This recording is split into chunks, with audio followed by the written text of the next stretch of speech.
If you caught the race this weekend, you already know exactly what I am about to say. One of those afternoons where NASCAR slaps you across the face and reminds you just how unpredictable this sport truly is. The kind of race where everything appears completely under control, and then in a heartbeat, the entire thing detonates into absolute pandemonium. And today, we've actually got two significant stories emerging from that event.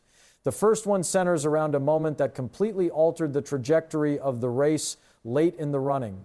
A wreck that demolished a car that genuinely looked like it had a legitimate chance at victory. A collision that collected multiple competitors and left fans scrambling to piece together what actually unfolded out there. But the second story, honestly, it might carry even more weight. Because after the checkered flag fell, the garage area absolutely erupted. Drivers were seething. Tempers were boiling over. And now there are people inside the NASCAR paddock openly questioning whether what transpired on the racetrack was simply hard racing or something far more deliberate than that. And when Cup Series drivers start publicly calling each other out by name, you know the situation just escalated to a completely different level. So we're going to dissect exactly what unfolded during the race, how that devastating crash developed, and why the aftermath might transform this into one of the most controversial moments of the entire 2026 season. But before we get into it, real quick, if you're a dedicated NASCAR fan and you genuinely enjoy breaking down racing with people who actually watch every single weekend, go ahead. Daily NASCAR is a brand new channel, and we're building a community of passionate fans who live for this sport. Let's grow this thing together. All right, let's start with the moment that truly ripped this race wide open.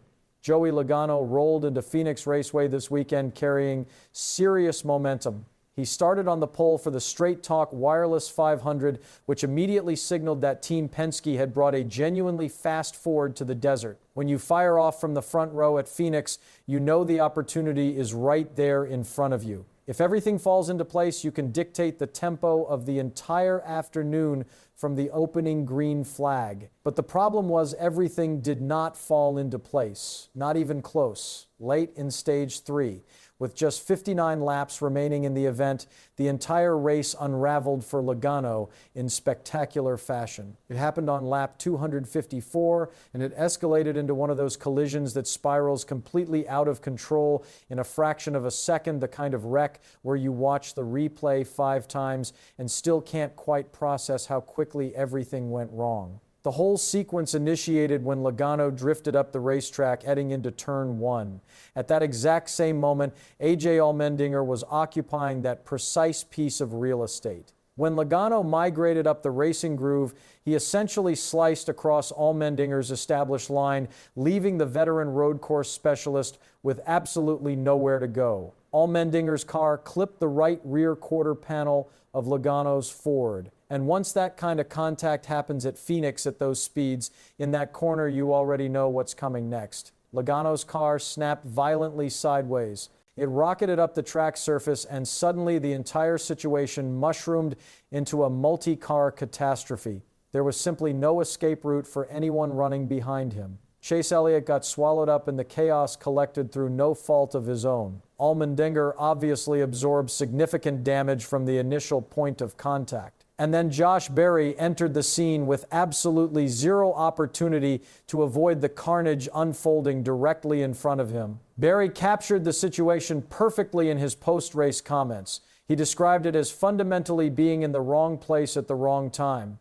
And honestly, that's precisely what it appeared to be from every camera angle available. When a stock car rotates like that in the middle of dense traffic, sometimes there's genuinely nothing the trailing drivers can do. Physics and proximity make avoidance impossible. Logano later offered his own perspective on the sequence. He explained that he simply ran out of available room entering turn 1. But by that point, the destruction was already complete. His car was absolutely demolished. The pole sitter, the driver who looked like he possessed a legitimate weapon to contend for the victory, was suddenly eliminated from competition in a matter of seconds. And if that level of drama wasn't already sufficient for one afternoon, this wasn't even the first incident Logano had been entangled in during the race. Earlier in the Straight Talk Wireless 500, a separate incident connected to Logano had already triggered a collision that knocked both Ross Chastain and Austin Cindric out of realistic contention. So by the time that devastating late race wreck materialized, there was already substantial tension accumulating throughout the field. And that mounting frustration is precisely what fuels the second story, because the real fireworks didn't just detonate on the racetrack. They exploded in the garage after the race was over. The garage erupts in the hours following the event. Multiple drivers began publicly criticizing Logano for what transpired during the race.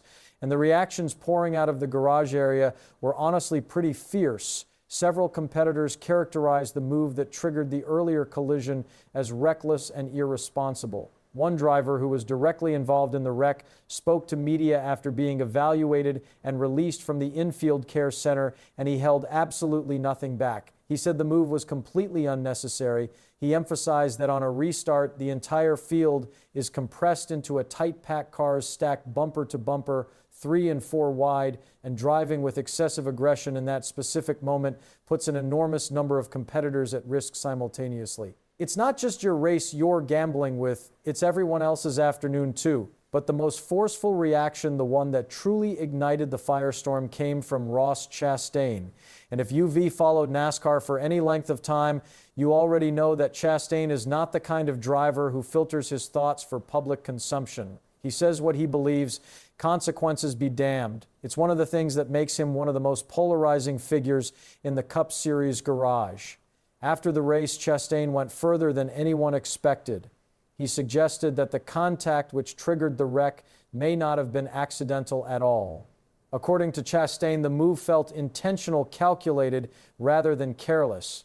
And he directly connected it to events that had unfolded the previous weekend at the Circuit of the Americas. Here's the context that makes Chastain's accusations so loaded. After the race at COTA the weekend prior, several members of Chastain's Trackhouse racing pit crew had been suspended by NASCAR after officials determined the team had competed with an equipment violation. Those penalties directly affected crew members, the rear tire changer, and the Jackman specifically received 2 race suspensions. However, Chastain himself was still cleared to compete in the following weekend's race at Phoenix. Chastain's theory, stated publicly to reporters with cameras rolling, was that the COTA situation may have created resentment and tension inside the garage directed toward him and his team. He told the media that he didn't know exactly what was going through Logano's mind during that moment of contact, but the circumstances definitely raised questions in his mind.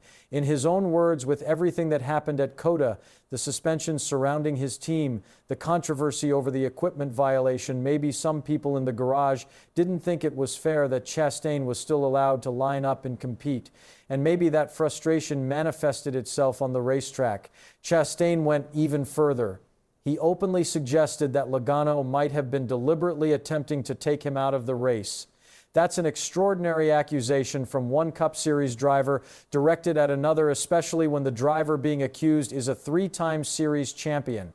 And when a competitor starts making those kinds of statements publicly on the record with microphones in his face, you know the situation has escalated well beyond normal post-race frustration. This isn't a driver venting about getting raced hard. This is a driver alleging intent. Other competitors caught up in the accident reinforced that sense of frustration, even if they didn't go as far as alleging intentional contact. One driver described the move as imprudent, saying that aggressive racing is fundamentally part of NASCAR DNA, but there's still a boundary. And when a single maneuver results in wiping out multiple cars simultaneously, something clearly went beyond acceptable limits. That reaction immediately detonated a debate that spread across the entire NASCAR garage and blanketed social media within minutes of the race ending. Fans started battling each other over whether what they witnessed was simply hard racing, the kind of aggressive moves we see routinely in the Cup Series, or whether it crossed the threshold into avoidable recklessness that endangered multiple competitors. And Chastain didn't stop with just public criticism. He actually called on NASCAR Cup Series officials to formally review the incident and determine whether disciplinary action should be imposed. According to Chastain, NASCAR needs to examine the sequence of events carefully and thoroughly.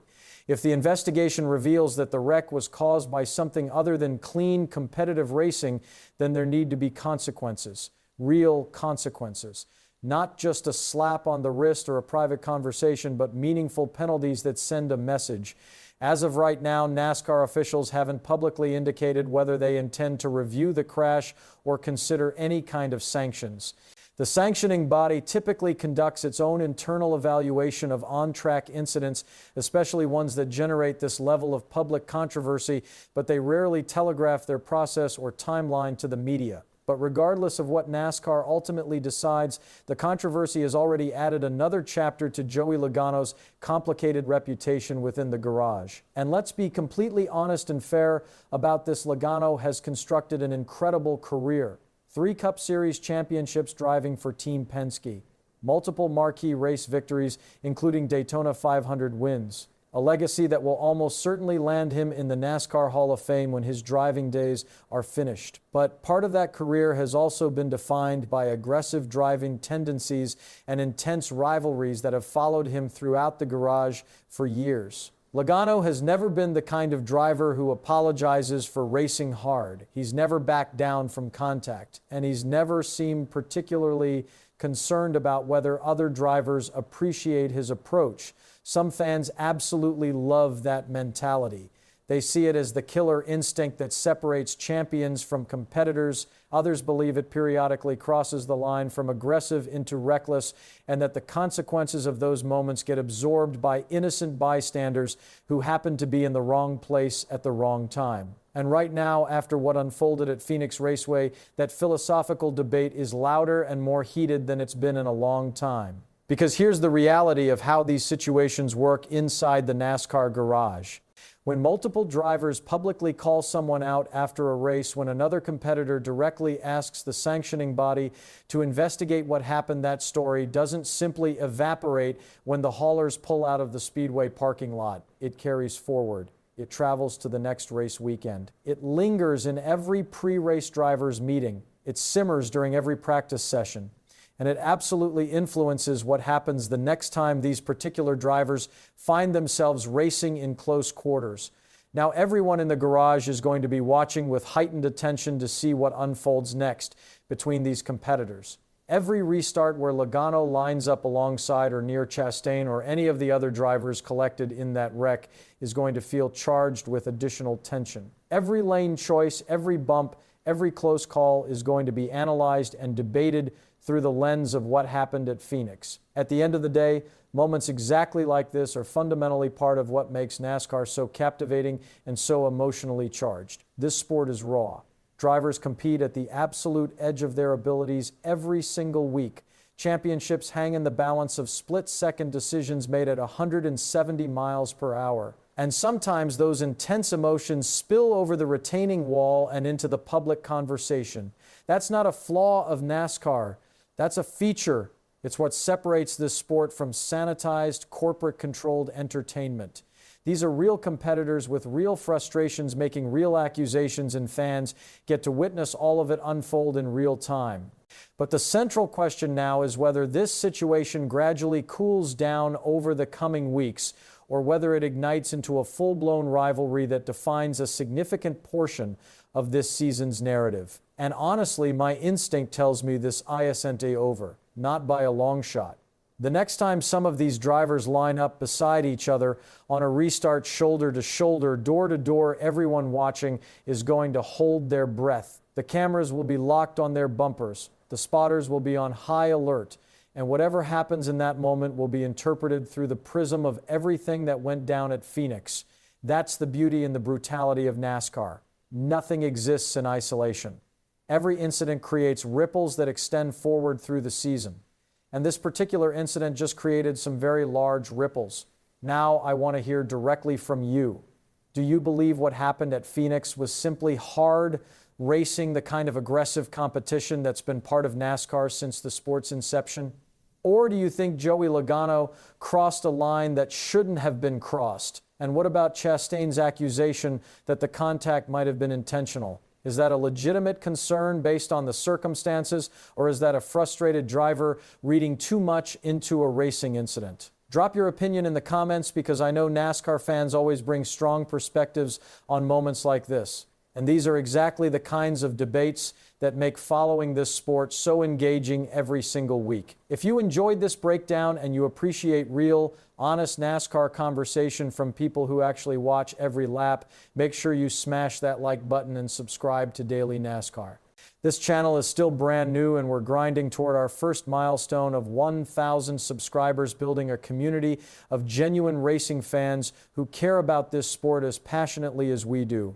Every like, every comment, every subscription helps us grow. And I genuinely appreciate every single one of you who takes the time to be part of this community. Thanks for watching. He'll catch you in the next one.